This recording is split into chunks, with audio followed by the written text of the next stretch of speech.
You know. Okay. I don't like people that just try to hog the camera. I had that when I was singing. Now it's time for the interview. So. What you say? All right, hello, and welcome to another edition of Atlanta's Up and Rising, where we take a lot of our up-and-coming talent here in Atlanta and those who are coming in from surrounding areas, and we showcase them right here for you, so that you can be the judge on whether or not they can float, or if they just need to sit down here and grow. Okay. I'm your host. I'm Demetrius Big Meats Taylor, honey. If you want to know anything about me and what it is that I do, if you want to dish some tea with me or whatever, you can always find me at www.dishingtea.com. But you already know this has nothing to do with me. Okay? Right now, I'm going to introduce to you and present to others this young lady here. We're sitting up here having a cutesy little time, honey, before we started recording this. And I want to make sure that you guys into her world and into her glory with the fullness that it is, okay? And I'm sitting up here pausing because she just worked me with something. I don't want to spoil it yet because it's tickling me up my spot, and I can't stand when I do this in the intro. But without any further ado, I want to present to you Miss Sharie. Hello there, my darling. How are you? I'm well. Thanks for having me. Well, thank you for coming on down, honey. And I done gave everybody this little tease or whatever because, as I was telling you, you worked me. See, how did I work you? See, every time we get ready to do these things, honey, you know, there's a pre-thing that we do and carry it on, and your presence, your countenance, honey, when you came in and things, everything just said, okay, this girl is pretty great to just let me have it. And then on top of it, see, you're so ladylike and so demure and so this and so that. And see, that there, you just take me to a place, honey, because if you had to came in here with a purse and some white gloves and things, I just think I'd have been over. Okay? I'd have been over the top. But you know, that's just me and my take and my all of you and your spirit and your presence. So let me come out of me. Okay. Okay. All right. And let's let the audience get into you. So let's start with letting the world know exactly who you are. Who am I? Well, I am Sharie, as you introduced me, and who is Sharie? I am a multitude of things. I like to feel as if, well, I know, as we all are, I'm multidimensional. And for a very long time, I put myself on the back burner because I played the roles in life of being a mother, being a wife, and that took the precedence for me. But for now, I am coming into my own in terms of career and my love for passion for music that's been there since I was a baby, basically, since I was little. Wow. I just love to sing. One thing that comes up is I was only 3. My mom just brings it up, but this story just comes to mind as we're talking. I was only 3, and my mom was graduating from nursing school, actually. Yeah. And she said how I practiced the song with her, It was some, I don't even remember what the song was, but she told me how I actually walked up on the stage with her graduation class and sung the song with them. I'm like, wow, that was bold. That was really bold. So I'm trying to bring that boldness that I had as a child, that inner child back to me. Because I lost it for a while, you know. That's a delicious morsel right there. Let's go here for just a second. Yeah. Because in wanting to reconnect with that particular spirit, did you feel that? Because you used the word "I lost it." Did you feel that you lost it, or do you feel like it was just not nurtured? It was just on the back burner. Dormant. I like that word, dormant. It was. Yeah. So now, at this particular stage, what was it that you feel caused its dormancy? Was it was it just life in general? Was it school obligations? Then you became married, a mother. This, that. What was that you feel left you dormant? That now you say, wow, it started knocking and tapping, and now it's just bursting open the door. What was that? Life and just a calling, you know, when you okay. have something inside you that you're not utilizing, it's like that unfulfilled potential. And I like that. aside from being a singer, I'm a overall mental health counselor, but I use that really to help people with their overall life. So I consider myself to be a wellness coach, mind, body, and spirit. So that part of me just was unused, and it made me feel empty because I wasn't bringing all of who I was to the forefront. So being able to really do me, basically, you know, when like Stella got a groove back. I'm right there. I love that. Okay, Stella. I'm right there. Yes. And then here's something that just went through my mind with that, because see, being in that particular field of a wellness coach, that you, like you said, you went to all the compartments, mind, body, and spirit. Right. I don't want to put words in your mouth, because I know what I'm hearing is that it may have felt a little hypocritical to be teaching somebody to be all that they can be. Exactly. And then here I am laying dormant in some areas of my life that is part of me. Yes, you know got what it. I'm saying? You hit it right on the nail. Right then, you hit it. Yeah. So now that we are here, what is it about your gifts and your talents that you feel will bless the what I like to say, the omniverse? Okay. What do you feel you're going to be giving to the omniverse that is going to nurture and to grow and to sustain mankind, womankind, humankind? Okay. You know, what is that for you? In terms of what we can look at, like I said, it's multidimensional. When I'm looking at in terms of my music and singing, it's my passion and love for it. And even with the lyrics, like even with the song that you all allowed me to grace you with, I Love You Now is the name of the title, is being able to bring a sense of the love vibration. And if we think about just love, feeling love, being love is just a joyful sense. And I hope that my music brings that sense of inspiration and a feel of just enjoyment. Now, I will say, because there's been a journey to where I am in terms of that type of music, that my overall music, it really evokes just emotion. So I've had songs where it might evoke that anger, it might evoke pain, a depressed state. It was therapeutic for me. So that's what my music, it really just evokes emotion and hopefully some type of change when people listen to it. So it's therapy. It's basically taking those lessons that you take in your 9 to 5, you know, and setting it to music. There we go. You know what I'm saying? Yeah. Because as a life coach, which I'm aspiring to be myself. Okay. When you're dealing with people, you know, you have to be ready to take them on that roller coaster, because that's what life is. Life is peaks, valleys, hills, mountains, flat land, wet land. Exactly.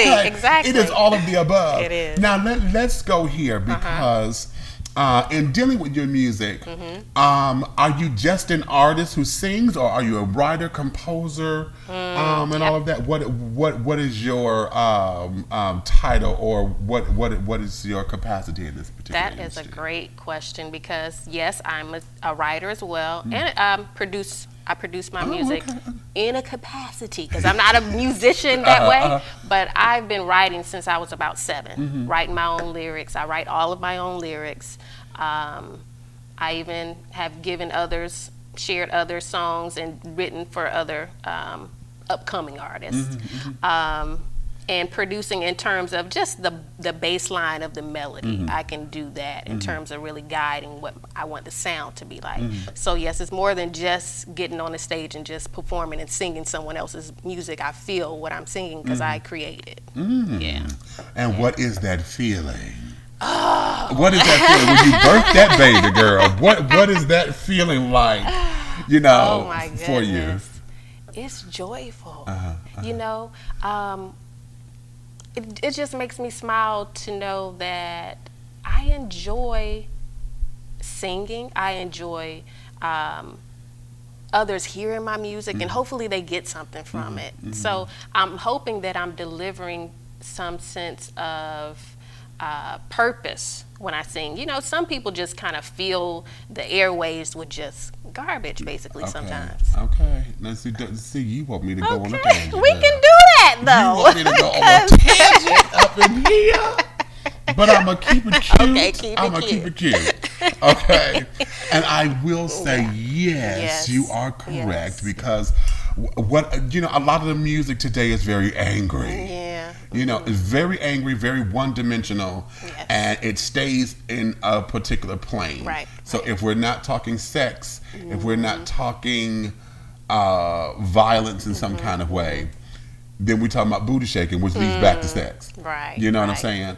And it's so one-dimensional now to where we don't have, there's nowhere for it to go, which is why we have a lot of one-hit wonders or flatlands.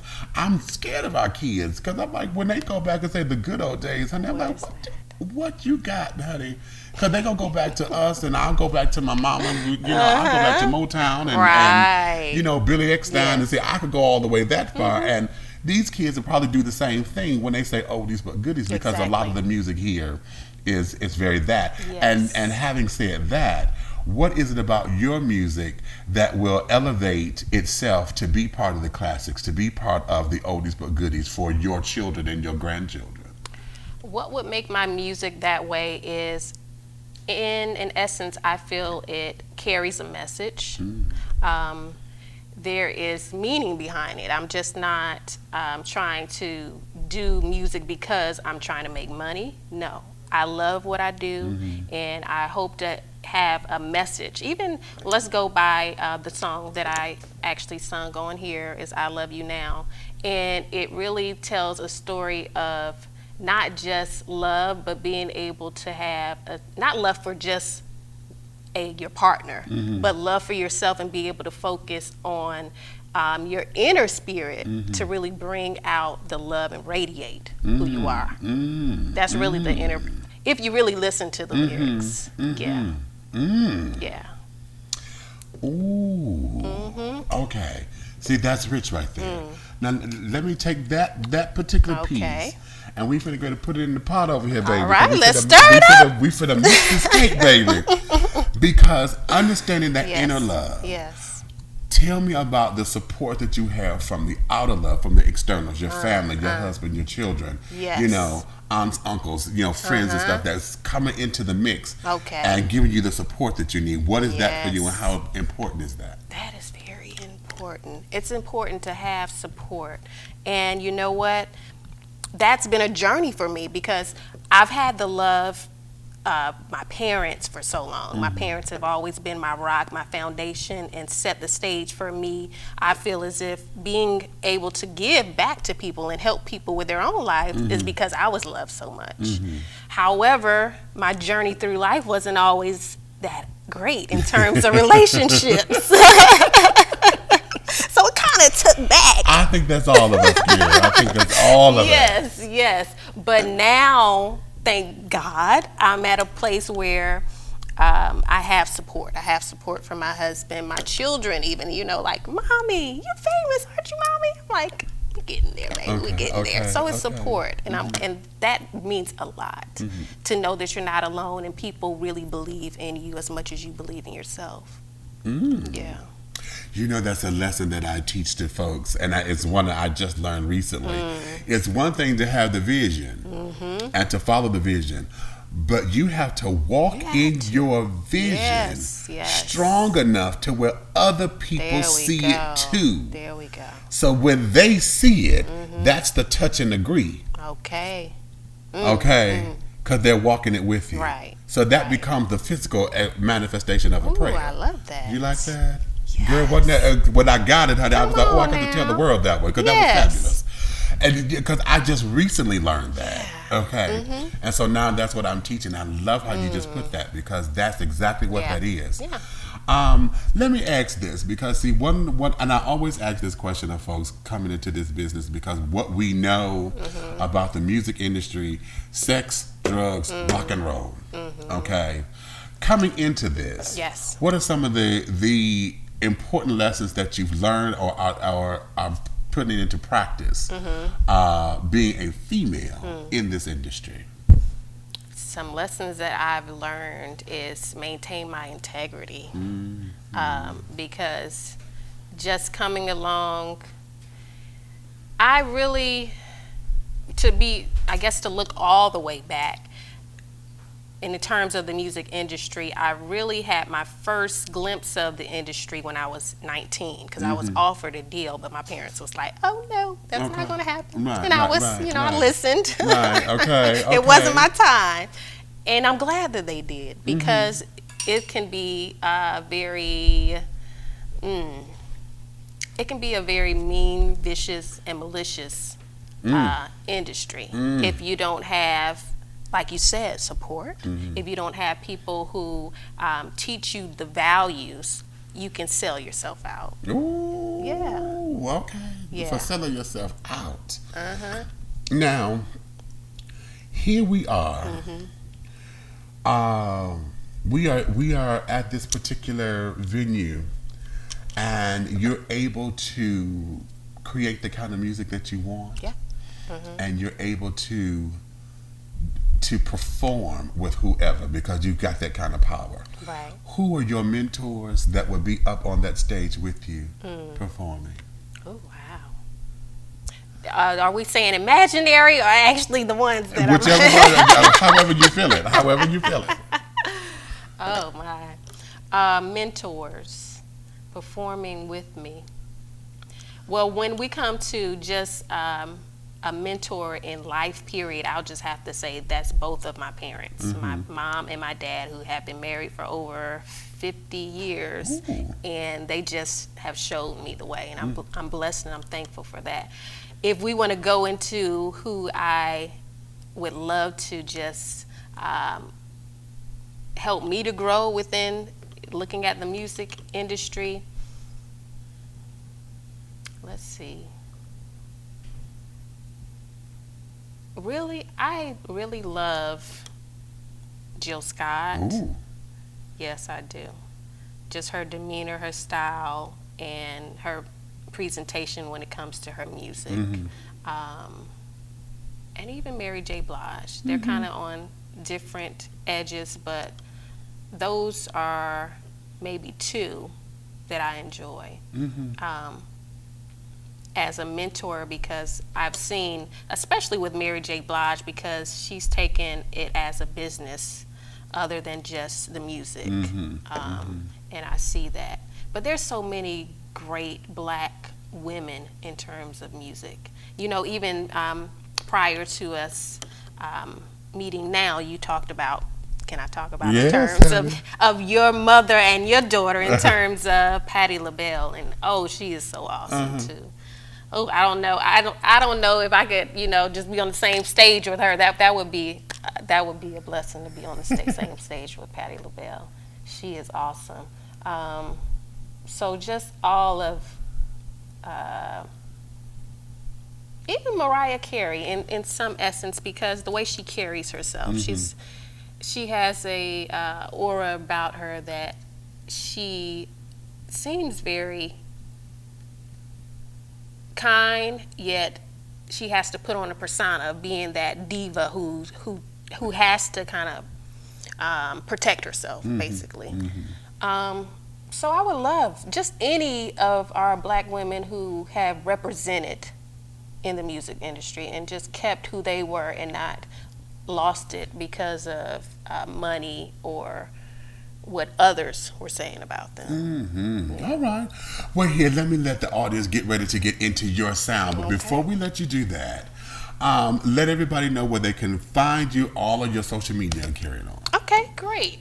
Well, you can find me on I have a website. You can check me out at www.sharia1.com. My name is spelled SHARIA, the ONE. It's spelled out, sharia1.com.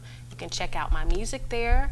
The song that I'm performing, I Love You Now, is available on there, and it will be coming out actually digitally on Amazon, iTunes. You can find it within another month, but you can still purchase it now on my website as well. So check me out. I'm on Facebook. I'm on IG, Instagram, on Twitter. Thanks. All right. Well, my darling, let me say thank you. Thank You're such a you. sweet spirit. I love sweet spirits up in here. So without any further ado, honey, we're going to let you enjoy, and she's going to entertain you with her stylings. This is the one and only Miss Sharie.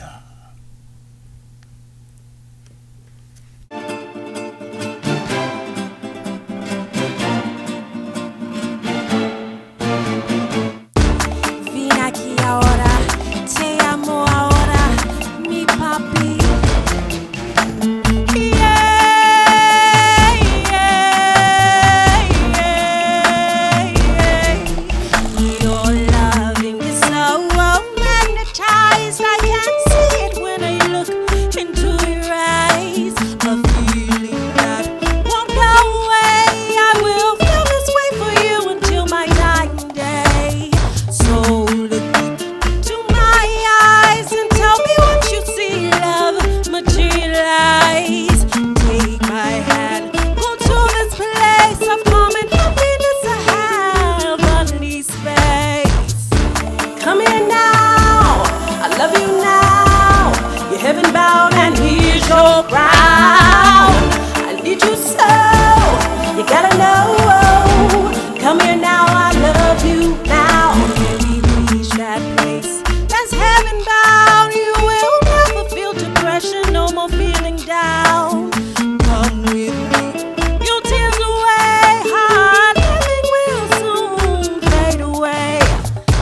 This may be hard for you to believe. My eyes won't tell you lies. I'm not here to deceive. Close your eyes and focus on your centerpiece. Your true reality will soon be released.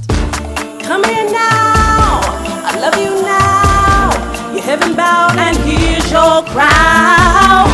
I need you so, you gotta know. Come here now.